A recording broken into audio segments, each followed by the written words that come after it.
Hi hello ಎಲ್ಲರಿಗೂ ನಮಸ್ಕಾರ. ಇವತ್ತು ನಮ್ಮ ಮನ್ಯಾಗ ವಾಂಗಿಬಾತ್ ಮಾಡಾಕತ್ತೇನ್ರಿ. ಮೊದಲಿಗೆ ವಾಂಗಿಬಾತ್ ಪೌಡರ್ ಹೆಂಗೆ ಮಾಡೋದಂತ ನೋಡೋಣ ಬರ್ರಿ. ಒಂದು ಪ್ಯಾನಿಗೆ 2 ಟೇಬಲ್ ಸ್ಪೂನ್ ಅಷ್ಟು ಎಣ್ಣೆ ಹಾಕ್ರಿ. ಅದಕ್ಕೆ 1/4 ಕಪ್ ಅಷ್ಟು ಕಡಲಿಬೇಳೆ, 1/4 ಕಪ್ ಅಷ್ಟು ಉದ್ದಿನಬೇಳೆ, ಇದನ್ನ 1 ರಿಂದ 2 ನಿಮಿಷ ಚಂದಾಗ ಹುರ್ಕೊಳ್ರಿ.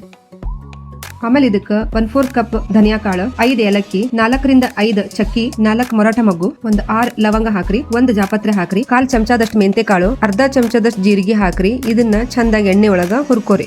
20 ಬ್ಯಾಡಗಿ ಮೆಣಸಿಕಾಯಿ ಹಾಕೋರಿ. ಇದನ್ನ ಎಣ್ಣೆ ಒಳಗ 1 ನಿಮಿಷ ಚಲೋ ತಂಗ ಫ್ರೈ ಮಾಡ್ಕೋರಿ. ಆಮೇಲೆ 2 ಟೇಬಲ್ ಸ್ಪೂನ್ ಗಸಗಸೆ ಹಾಕೋರಿ. ಆಮೇಲೆ 1/4 ಕಪ್ ಒಣ ಕೊಬ್ಬರಿ ಹಾಕೊಳ್ರಿ. ಅರ್ಧ ಚಮಚದಷ್ಟು ಹಿಂಗಿನ ಪುಡಿ ಹಾಕಿ ಚಂದಾಗಿ ಇದನ್ನ ಹುರ್ಕೋರಿ. ಸ್ವಲ್ಪ ತಣ್ಣಗ ಹಾಕಿಟ್ಟು Mysuru ಬದ್ನಿಕಾಯಿನ ಹೆಚ್ಚಿಕೊಂಡು ನೀರೊಳಗೆ ಹಾಕೊಳ್ರಿ.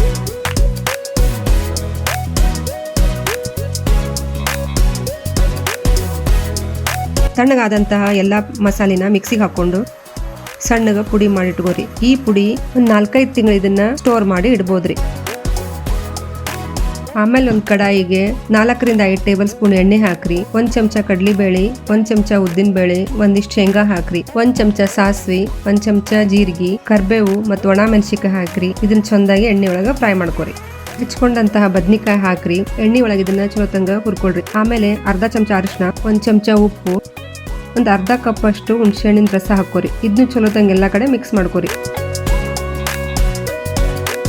2 table spoon vangibath powder ಹಾಕ್ರಿ. ಇದನ್ನು ಎಣ್ಣೆ ಒಳಗೆ ಚಲೋ ತಂಗ ಮಿಕ್ಸ್ ಮಾಡ್ಕೋರಿ.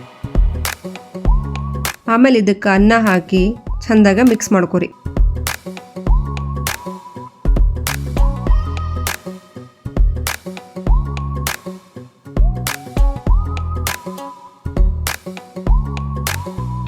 ಮ್ಯಾಲ ಕೊತ್ತಂಬರಿ ಹಾಕ್ರಿ. ಮಸ್ತ್ ಖಾರದಂತಹ ಟೇಸ್ಟಿ ಆದಂತಹ ವಾಂಗಿಬಾತ್ ರೆಡಿ ಆಗೈತ್ರಿ. ನಿಮ್ಮ ಮನೆಗೂ ಒಂದ್ಸಲ ಟ್ರೈ ಮಾಡ್ರಿ.